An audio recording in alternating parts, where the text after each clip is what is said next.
आइए, सुनिए, देखिए, समझिए सनातन सत्य।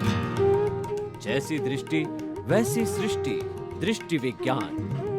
कुदरत, कुदरती रचना एवं कुदरत के कानून से शाश्वत सुख की प्राप्ति। जोधपुर के परम पूज्य महात्मा उपासक प्रोफेसर डॉक्टर सोहन राज तातेड़ के निर्देशन में सनातन सत्य। जैसी दृष्टि वैसी सृष्टि, दृष्टि विज्ञान।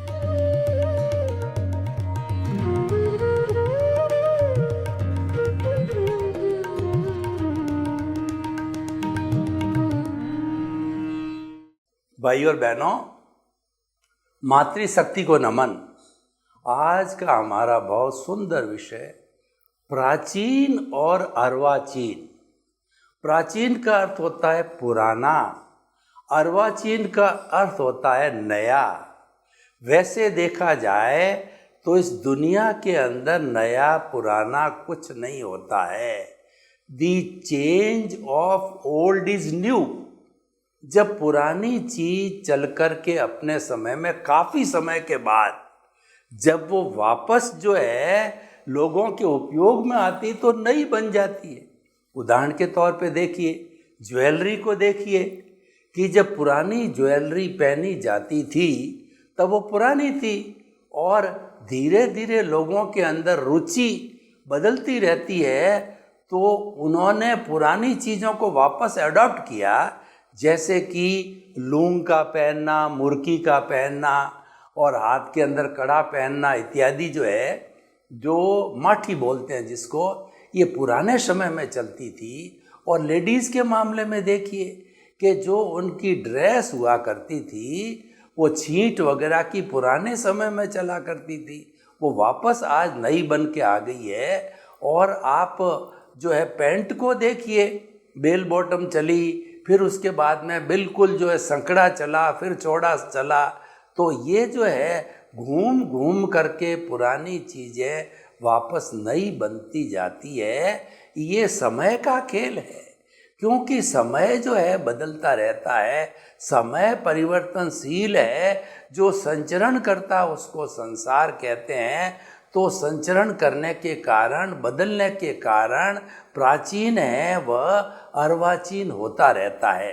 अब प्राचीन इतना गहरा विषय है कि उसको हम कई एंगल से बता सकते हैं। उदाहरण के तौर पर देखिए, हमारी प्राचीन समय की जो संस्कृति थी वह संस्कृति गुरुकुल शिक्षा प्रणाली की थी। लेकिन गुरुकुल शिक्षा प्रणाली अब आज उपयोग में नहीं है। आज वैज्ञानिक युग है, तो वैज्ञानिक युग के हिसाब से बच्चे जो कैलकुलेटर है, कंप्यूटर है, इंटरनेट है, इनका ऑनलाइन एजुकेशन है, इनका फुल उपयोग करते हैं। पुराने समय में ये साधन नहीं थे, तो 25 वर्ष की अवस्था तक हर विद्यार्थी गुरुजी के गुरुकुल के अंदर, जो कि नदी के किनारे कुटिया बना करके रहते थे, और वहाँ कितनी सुंदर व्यवस्था हुआ करती थी, प्रकृति की गोद में हुआ करती थी। चारों तरफ पहाड़ी पहाड़ थे, नदी थे, नाले थे, और दूसरा ग्रीनरी थी, और मोर नाच रहे हैं, पक्षी चहचहा रहे हैं, और बड़ा रमणीय, और ठंडी ठंडी बयार चल रही है, झरने कल कल कर कह रहे हैं, पशु बोल रहे हैं, पक्षी चहचहा रहे हैं। तो कितनी उस प्रकृति की व्याख्या करें, उन सब को अगर हम निहारते तो स्वतः ही ईश्वर के दर्शन हो जाते हैं। यानी प्रकृति ही ईश्वर है, ईश्वर ही प्रकृति है। तो आप जितना प्राकृतिक जीवन जीते हो, प्रकृति के करीब रहते हो, कुदरत के करीब रहते हो, उतने उतने सही मायने आप इंसान हो। लेकिन हमारी प्रकृति ये कभी भी पुरानी नहीं होती है। ये तो पहले भी ऐसी थी, आज भी ऐसी है और आगे भी ऐसी रहेगी। प्रकृति माँ कहती है मैं तो हर क्षण एक सी रहती हूँ, और मैं तो वो समस्त प्राणियों की क्रिएटर, ऑपरेटर और डिस्ट्रॉयर हूँ, जो कि सारा संचालन करती हूँ और वही करता है। मेरे कहने का अर्थ है चाहे प्राचीन हो चाहे अर्वाचीन हो, उसकी व्यवस्थापक है वह कुदरत है। इसीलिए व्यवस्थापक का अपना रोल होता है। हॉस्टल के अंदर वार्डन होता है और ख़ास तौर से जो गर्ल्स कैंडिडेट होता है वहाँ पे सुरक्षा की कड़ी निगरानी रखनी पड़ती है। वार्डन को बहुत स्ट्रिक्ट रहना पड़ता है। तो वार्डन की देख रेख के अंदर उसके मैनेजमेंट में काम चलता है। देश के मैनेजमेंट में प्राइम मिनिस्टर, राष्ट्रपति और जो है कहना चाहिए मिनिस्टर्स वगैरह जो है, ये कार्यपालिका क्या के द्वारा प्रशासन चलता है, तो उनके एडमिनिस्ट्रेशन में चलता है। तो कहने का अर्थ ये होता है कि ये सारा संचालन कुदरत का है और कुदरत और कुदरती रचना और कुदरत का कानून ही हमारा आधार है। हम किसी भी धर्म, संप्रदाय, जाति और लिंग और ईश्वर, मंत्र और रिचुअल, संस्था, फॉर्मेट किसी को भी मद्देनजर नहीं रखते। हम तो केवल कुदरत को समर्पित होके कुदरत की बात करके और आपको सनातन सत्य देना चाहते हैं। यूनिवर्सल ट्रुथ, सार्वभौम सत्य, ultimate reality of this Cosmos, वो आपको देना चाहते हैं। क्यों देना चाहते हैं? ताकि कि आपकी रॉन्ग बिलीफ समाप्त होके आपके राइट बिलीफ हो जावे और आप जो है वो शाश्वत सुख की नींव लगा दो। क्योंकि नींव मनुष्य ही लगा सकता है। इस जन्म में नींव लगती है, यानी हम सम्यक दर्शन प्राप्त कर लेते हैं तो बहुत कुछ प्राप्ति हो जाती है। तो प्राचीन और नवीन का जो मुख्य उद्देश्य यही है कि हमें जो है सम्यक दर्शन की प्राप्ति होना, हमें जो है शाश्वत सुख की नींव लगानी चाहिए। ये आज के इस एपिसोड का बहुत बड़ा कहना चाहिए उद्देश्य है। प्राचीन को देखिए, समय की बात करें तो जो है ये हमारा 20 करोड़ सागर का पूरा काल चक्र चलता है, जिसके अंदर अवसर्पिणी काल के जो है 10 आरे होते हैं, उत्सर्पिणी काल के 10 आरे होते हैं। और ये जो है अवसर्पिणी का मतलब आपने सर्पिणी देखी होगी, नागिन का मुंह चौड़ा होता है और पूंछ पतली होती, यानी उसका जो है पतन होता है, इसीलिए इसका नाम असर्पिणी काल है। और फिर अपन पूंछ से चल के मुंह की ओर जाते हैं, इसका मतलब एनलार्ज होता है, उसका जो कहना चाहिए उसका विकास होता है, तो उत हो गया उत्सर्पिणी। तो इस तरीके से आरे चलते रहते हैं, समय चलता रहता है और समय के अनुसार सब कुछ बदलता भी रहता है, हमको बदलना भी चाहिए।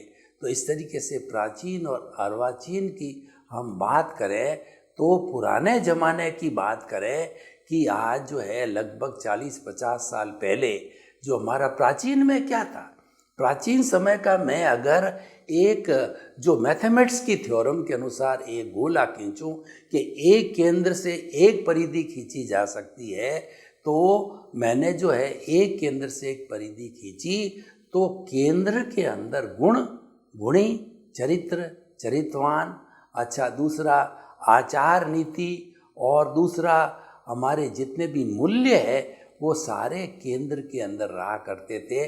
परिधि पे जो है हमारे संबंध, सत्ता, धन और दौलत है और जितना हमारा ऐश्वर्य है वो सारा परिधि पर रहता था। यानी प्राचीन समय में हम परिधि को, साधन, सत्ता को जो सेकेंडरी मानते थे कि वो मनुष्य के लिए है और इसीलिए मनुष्य को केंद्र में रखा जाता था। मानवता की जो है बहुत बड़ी सेवा होती थी, मानव को इम्पोर्टेंस दी जाती थी, धन दौलत सेकेंडरी था।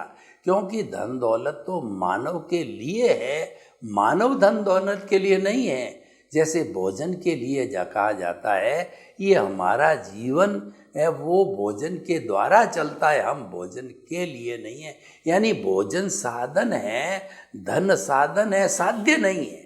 परंतु आज का युग देखो तो आज के युग में क्या हुआ कि जो परिधि पर लोग थे वो पावरफुल हो गए और पावरफुल होकर के वो परिधि को तो डाल दिया केंद्र में, और केंद्र के अंदर गुण, सत्ता, मूल्य, एथिक्स वगैरह सब को परिधि पे सेकेंडरी कर दिया है। और परिधि में धन दौलत आने से एन केन प्रकारेण धन कमाओ, ये समाज का मापदंड हो गया। बाई हुक और क्रुक जो है, हमें धन कमा करके धनपति बनना है।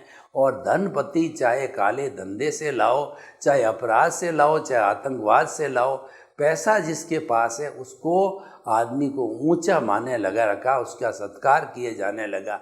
ये अर्वाचीन का दोष पैदा हो गया। तो इस तरीके से हमें प्राचीन और अर्वाचीन के गुण दोषों को सीखना। शिक्षा की बात राजनीति को देखिए, राजनीति के अंदर जब हमारा देश आज़ाद हुआ, बाबू राजेंद्र प्रसाद, जवाहरलाल नेहरू, राम मनोहर लोहिया और लाल बहादुर शास्त्री ऐसे ऐसे माँ के लाल थे जो कि ऑनेस्ट रहे जीवन भर तक। उन्होंने इस पदों को सेवा का कार्य समझा। लेकिन आज धीरे धीरे समय बदला, तो समय के बदलते बदलते जितने भी ये सरकारी ओहदे हैं, मंत्री है, एमएलए, एमपी, इसको धन कमाने की टकसाल समझ लिया, यानी बिजनेस करने के लिए लोग यहाँ जाते हैं। तो अब आप सोच लीजिए, अगर आपको बिजनेस करना, फैक्ट्री लगाइए, दुकान लगाइए, आप टाटा बिरला बनिए, कौन आपको मना करता है। लेकिन अगर आपको सेवा का काम करना है तो सेवा के कंसेप्ट से चाहिए। आप मिश्रण क्यों करते हो? और ये मिश्रण करने से सारी गड़बड़ हो जाती है और मिश्रित चीज़ें सब बिगड़ जाती। जैसे दूध को, दही को वगैरह को, इन जो विरोधी प्रकृति की चीज़ों को साथ में डाल दिया तो सब चीज़ खराब हो जाती है। आप एक एक अलग अलग चीज़ का अलग अलग समय में उपयोग करो तो हर एक का उपयोग है। तो इस तरीके से प्राचीन और अर्वाचीन के अंदर काफ़ी अंतर आया है। अब प्राचीन समय में देखो कि आज से 50 साल पहले मैं 20-25 साल का युवा था और धीरे धीरे मेरे में शक्ति थी, काम करने की, हर काम का जज्बा था। अब 77 ईयर की उम्र के अंदर शरीर भी कमज़ोर हुआ है, इच्छाएं भी बदली है, धर्म ध्यान करने की बात है, लोगों को ज्ञान दान देने की बात है। जितना ज्ञान है वो ज़्यादा से ज़्यादा लोगों तक जो है पहुँचे, वो पढ़ने के, लिखने से, बोलने के माध्यम से, पुस्तकों के माध्यम से, आज का शुभ विचार, आज का शुभ विचार और पुस्तक वगैरह इन माध्यम से पहुँचे। तो ये रुचि भी बदलती रहती समय के साथ में, क्योंकि ये प्राचीन और अर्वाचीन का जो है ये संबंध है। तो भाई और बहनों, प्राचीन अर्वाचीन जो है ये श्रृंखला है, ये चलती रहती है और एक दूसरे से जुड़े हुए। प्राचीन और अर्वाचीन दोनों को समझना है तो हमें खंड खंड रूप में नहीं समझना है, हम दोनों को अखंड करके समझो। अब देखिए, प्राचीन और नवीन की बात करें, जेनरेशन गैप, हर 25-25 साल के बाद में जेनरेशन बदल जाती है।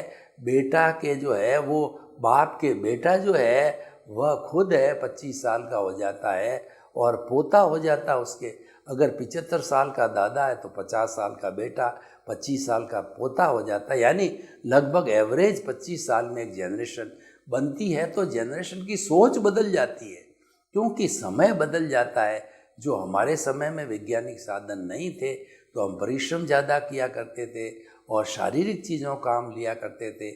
आजकल जो है वो सुविधाएं बहुत बढ़ गई, व्हीकल्स बहुत ज़्यादा बढ़ गए, शारीरिक परिश्रम बिल्कुल नहीं रहा है, मानसिक परिश्रम बढ़ गया। तो हमें इस जेनरेशन गैप को पाटना चाहिए।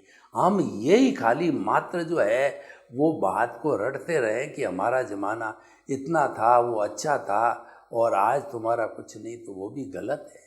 क्योंकि ये तो प्राचीन अर्वाचीन, तो ये तो this is the cycle of the time. ये जो है हमारा साइकिल का पहिया है और गाड़ी का पहिया, ये तो बदलेगा। तो बदलेगा तो बात ये है कि ये जनरेशन तो सब साथ ही रहनी है। 3 जनरेशन आज भी साथ रहती है घरों के अंदर, चाहे न्यूक्लियर फैमिली हो जिसके माँ बाप साथ में तो रहते ही है। तो रहते हैं, तो हमें उनके बीच में सामंजस्य बिठाना चाहिए। तो मैं ये क्या कहना चाह रहा हूँ कि प्राचीन की बातों को नवीन बातों के साथ जोड़ना चाहिए। इसीलिए हमारी सरकार ने ध्यान दिया, केंद्र सरकार ने, कि प्राचीन जो गुरुकुल के अंदर हमारा इमोशनल क्वोशेंट यानी भावनात्मक विकास जो है वो इंस्टीट्यूशनल व्यक्ति को बनाना प्रथम प्राथमिकता दी जाती, इंटेलेक्चुअल सेकंड प्राथमिकता थी। लेकिन आज प्राथमिकता बदली, आज इंटेलेक्चुअल ज़्यादा बन रहे हैं, इंस्टीट्यूशनल को टच ही नहीं करते। तो सरकार ने जो है हमारी गुरुकुल प्रणाली को जो है वर्तमान शिक्षा प्रणाली में जोड़ के इसको हॉलिस्टिक बना करके व्यक्ति को जो इंस्टीट्यूशनल बनाने की कोशिश की है। तो हमें क्या करना चाहिए कि प्राचीन और अर्वाचीन का ब्लेंडिंग करना चाहिए, मिश्रण करना चाहिए, दोनों को जोड़ना चाहिए। खराब कोई चीज़ होती नहीं है। हमारा परमाणु और परमाणु नॉन डिविजिबल है, नॉन डिस्ट्रक्टिबल है, न तो तोड़ा जा सकता है उसके अतिरिक्त के अंदर, और न जो इसके टुकड़े किए जा सकते हैं। तो इस तरीके से वह शाश्वत है, वह जो है वो हमेशा रहने वाला अजर अमर तत्व है। लेकिन जब वह परमाणु एक से द्विपरमाणु, चतुर्परमाणु, अष्ट परमाणु होता है, तब वो विशुद्ध होकर के अष्ट स्पर्शी बन करके सारे संसार जो हमें दिखाई देता है उसको बनाने वाला है। तो हम आपको ये कहना चाहते हैं कि प्राचीन और अर्वाचीन की बात करें तो जड़ तो बदलता रहता है, चेतन नहीं बदलता, क्योंकि जड़ गलन मिलन धर्मा है और इसमें फ्यूज़न होता है और इसके अंदर यूनियन होता है। लेकिन जो हमारा चेतन तत्व है उसके अंदर ये दोनों नहीं होते। जड़ तत्व के अंदर सुख दुख की अनुभूति नहीं होती, और जड़ तत्व जो है वह किसी तरह का फीलिंग नहीं करता, उसके कोई ओरा होता है, फिक्स होता है, चेंजिंग ओरा नहीं होता। लेकिन जो चेतन तत्व होता है उस ओरा हमेशा चेंजिंग होता रहता है, वो फीलिंग करता है, वो सुख दुख की अनुभूति करता है, वो ग्रोथ करता है, वो प्रजनन करता है। 9 कैरेक्टरिस्टिक इसकी बताई गई है। तो हम आपको ये बताना चाहते हैं कि प्राचीन और अर्वाचीन की आप बात करें तो ये जो है एक नाशवान है और एक अजर अमर है। मात्र उसके जो है वो साधन यानी पुद्गल के साथ जुड़ने से वो अलग अलग शरीर धारण करता है। इसीलिए हमको जो है वो अलग अलग विभिन्नता कहिए, विविधता कहिए, वो दिखाई देती है। तो प्राचीन और अर्वाचीन विषय को हम बहुत सी कसौटियों पर हम कस सकते हैं, और जितना जितना इस कसौटी पर कसते जाएंगे तो हमें यह मालूम होगा कि प्राचीन काल का वर्तमान समय में बहुत बड़ा परिवर्तन आता है। विज्ञान की बात करें तो 100 साल पहले, कहिए 50 साल पहले, विज्ञान इतना उन्नति में नहीं था। केवल विज्ञान की बात की जाती थी। लेकिन आज विज्ञान ने इतनी उन्नति कर ली है कि पूरे विश्व के अंदर, पुराने ज़माने में तो वहाँ बड़ी बड़ी केबलें जो डाली जाती समुंदर में, अब ये बिना किसी तार, बिना किसी केबल पे जो सैटेलाइट के माध्यम से जुड़ गया है। वह सैटेलाइट पूरा विश्व को कंट्रोल करता है। 210 कंट्री के एक कंट्री का कोड मिला हुआ, जैसे हमारा 91 कोड है, उसी तरीके से हर एक का ABCD के हिसाब से कोड मिला हुआ है। और वो बाकायदा उस कोड के अंदर हम फ़ोन करते हैं, मान लो अमेरिका, तो अमेरिका का कोड है वो +1 या 2 जो भी है, उस कोड में जाकर के फिर वहाँ के देश के नंबर से मिलेगा। तो ये सारी कोडिंग हो गई है। तो ये सारा जो है वह इतना बड़ा विज्ञान ने तरक्की कर ली है, कितनी कंप्यूटर एजुकेशन आज विकसित हो गई है। तो ये बहुत बड़ा चेंज आया है। पुराने ज़माने के अंदर इतना विज्ञान नहीं था। तो विज्ञान नहीं था तो उस हिसाब से बात की। जब प्राचीन की बात करें, देखिए आज एक फ़ोटो कॉपी करके हज़ारों के बीच में बांटी जा सकती है, एक व्हाट्सएप पे हज़ारों लोगों को भेजी जा सकती है। और एक छोटा सा जो है कहना चाहिए सिम कार्ड कहिए, मेमोरी कार्ड पे 100 GB की जो पूरी की पूरी सेंट्रल लाइब्रेरी को जो है ई लाइब्रेरी के हिसाब से डाला जा सकता है। जबकि पुराना समय कैसा था, अगर एक पेज या आधा पेज का भी मैटर किसी को देना है तो लिख के देना पड़ेगा, क्योंकि ये फोटोकॉपी थी नहीं, बाद में इन्वेंशन हुए। तो ये प्राचीन और अर्वाचीन में सब चलता रहता है, परिवर्तन बहुत हुए हैं और आगे भी होते रहेंगे। इसीलिए प्राचीन और अर्वाचीन को समझने के लिए हमें भूत भविष्य वर्तमान को भी खंड खंड नहीं करके अखंड समझना पड़ेगा कि भूतकाल के अंदर हमारी प्राचीन परंपराएं थी, वर्तमान काल के अंदर हमारी जो नवीन परंपराएं चल रही है, और फ्यूचर काल में अर्वाचीन आ जाएगी, लेटेस्ट आ जाएगी, वो मॉडर्न आ जाएगी, मॉडरेट आ जाएगी। तो इस तरीके से समय के साथ में सब कुछ बदलता रहता है। तो ये प्राचीन और अर्वाचीन जो विषय लिया गया है वह इसीलिए लिया गया है कि हम जो है सभी जनरेशन, सभी लोगों को आपस में जोड़ करके बात करना चाहते हैं। किसी भी तबके को, किसी भी वर्ग के व्यक्ति को नेगलेक्ट नहीं करना चाहते हैं, क्योंकि आज का युग विज्ञान का युग है, प्राइवेटाइजेशन, लिबरलाइजेशन और जो है वो जो ग्लोबलाइजेशन का युग है, उसके अंदर हम पूरी पृथ्वी जो है एक गांव की तरह हो गई, हम सब समीप आ गए हैं। तो समीप आने का अर्थ क्या है? हमें एक दूसरे के विचारों का सहमति करनी पड़ेगी, संभाव करना पड़ेगा। चाहे धर्म का जो है समय हो तो सर्वधर्म संभाव करना पड़ेगा, और चाहे हमें किसी व्यक्ति के जो है विचारों का तालमेल करना है, एकांतवाद को लाना पड़ेगा, शादवाद को लाना पड़ेगा, और हमारे समाज के अंदर जो गिरते हुए मानवीय मूल्य है उनको पैदा करने का पड़ेगा। मैत्री, प्रमोद, करुणा, मध्यस्थता, ये हमारे पुराने अच्छे मूल्य थे। आज मूल्य गिर क्या गए, समाप्त हो गए।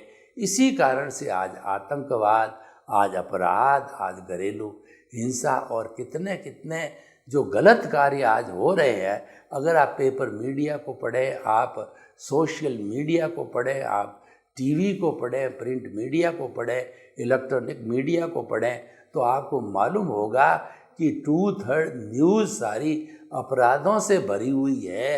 व्यक्ति की जो है सोच इतनी खराब हो गई है कि वो अपराधी बन गया। लेकिन प्राचीन काल का समय ऐसा था कि बहुत से गांवों के घरों में ताले भी नहीं लगते थे, वहाँ राम राज्य था।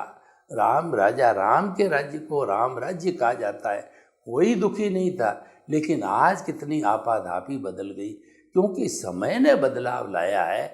समय के साथ में व्यक्ति की सोच बदल गई है। तो इसीलिए हम प्राचीन और अर्वाचीन को दोनों को एक साथ अस्तित्व देना चाहते हैं। तो हमें जो है वह जो है खंड खंड में नहीं करके अखंड रूप के अंदर इसको सोचना पड़ेगा, तवज्जो देनी पड़ेगी। और वास्तव के अंदर जो एकांतवादी दृष्टिकोण है वो समन्वयवादी दृष्टिकोण है। शादवादी दृष्टिकोण, समयवादी दृष्टिकोण, और समय आ गया है। हमें समन्वय बिठाना पड़ेगा, हमें सामंजस्य बिठाना पड़ेगा। पुराने और नए का सामंजस्य जब तक नहीं बैठेगा तब हमारी परंपराएं, हमारी संस्कृति जो है ये सुरक्षित नहीं रह सकती है। क्योंकि परिवर्तन तो होता रहता है, लेकिन परिवर्तन होने के साथ साथ में हमारे एथिक्स है, मूल्य है, वो नहीं बदलने चाहिए। जैसे कि सत्य, अहिंसा जो है वो हमारी अहिंसा, सत्य, अचौर्य, ब्रह्मचर्य, अपरिग्रह, ये 5 बड़े बड़े व्रत है जो प्राचीन काल में थे। आज भी जो है वो लोग जो इनको धारण करते, भगवान महावीर को देखो तो भगवान महावीर ने जो है साधु सन्यासियों के लिए ये 5 तरह के जो है वो महाव्रत बताए। तो वो तो 2500 साल पहले भी थे, आज भी हो रहे हैं, आगे भी ऐसे ही रहेंगे। मौलिक चीज़ों में कोई परिवर्तन नहीं आएगा, लेकिन जो छोटी मोटी व्यवस्था पक्ष की चीज़ें हैं उसमें तो परिवर्तन समय करवाता, समय के साथ में आता रहता है। तो हमें प्राचीन और अर्वाचीन का अर्थ ये हो गया, हमारी पुरानी परंपराएं, पुराने मूल्य, उनको भी हम दृष्टिगत रखते हुए नए जो मूल्य पैदा हुए हैं, नई स्थिति पैदा हुए, उसको भी स्वीकार करो और दोनों को जोड़ करके, दोनों को साथ करके, समन्वय बना करके अपने जीवन को चलाइए। हमारे पूरे विश्व के अंदर दो तरह की जो है वो कहना चाहिए कल्चर चल रही है। एक तो वेस्टर्न सिविलाइजेशन और ईस्टर्न सिविलाइजेशन। हमारी ईस्टर्न सिविलाइजेशन के अंदर स्पिरिचुअलिटी को सबसे बड़ा महत्व दिया हुआ, धार्मिकता को अधिक महत्व दिया गया, इसीलिए हम जो है आत्म तत्व को बहुत अधिक महत्व देते हैं। लेकिन हमारी जो वेस्टर्न सिविलाइजेशन है वो आत्म तत्व को इतनी तवज्जो नहीं देता है, क्योंकि वो भौतिकवादी है। वो आत्म तत्व को मानते हैं पर थोड़ा सा मानते हैं, उसकी इतनी व्याख्या नहीं करते हैं जितने कि हम बहुत प्राचीन काल से करते आए हैं। तो वो तो जो है भौतिकवादी होने के लिए eat drink and B Mary, उनका फैमिली सिस्टम अलग है, उनके रहने का तरीका हमको सूट नहीं करता है। लेकिन फिर भी जो है उस सभ्यता को हम तवज्जो देते हैं, उसका संभाव करते हैं, उसका आदर करते हैं। लेकिन उसके पीछे जो है हम बिल्कुल कहना चाहिए बावले हो जावें, उसके पीछे पीछे जो है इतने पिछलग्गू हो जावें कि हमारी संस्कृति खराब हो जाए। और हो रहा है। आज हमारी युवा पीढ़ी ने जो वेस्टर्न सिविलाइजेशन की पहनावा, खान पान, रहन सहन, आचार विचार सब को वेस्टर्न बना दिया है। हमारी सोच भी वेस्टर्न सिविलाइजेशन की हो गई है। इसी कारण हमारे न्यूक्लियर फैमिली हो रही है और इसी कारण हमारा अस्तित्व है धूमिल हो रहा है। तो हमारी संस्कृति का अस्तित्व बनाए रखना है तो प्राचीन अर्वाचीन दोनों मूल्यों को साथ साथ चलने दो, दोनों को समान जो है आप अस्तित्व दो, समान रूप से उनका पालन किया जाए। सर्वे भवन्तु सुखिनः, सर्वे सन्तु निरामया। लोक के सब जीवों को सुख मिले, शांति मिले, आनंद मिले, प्रेम मिले, सौहार्द मिले और सभी हिल मिल करके इस विश्व के अंदर हम जो है वो इंद्रलोक को धरती पर उतार लाएं। आपके प्रति मंगल भावना, शुभकामना। ओम शांति।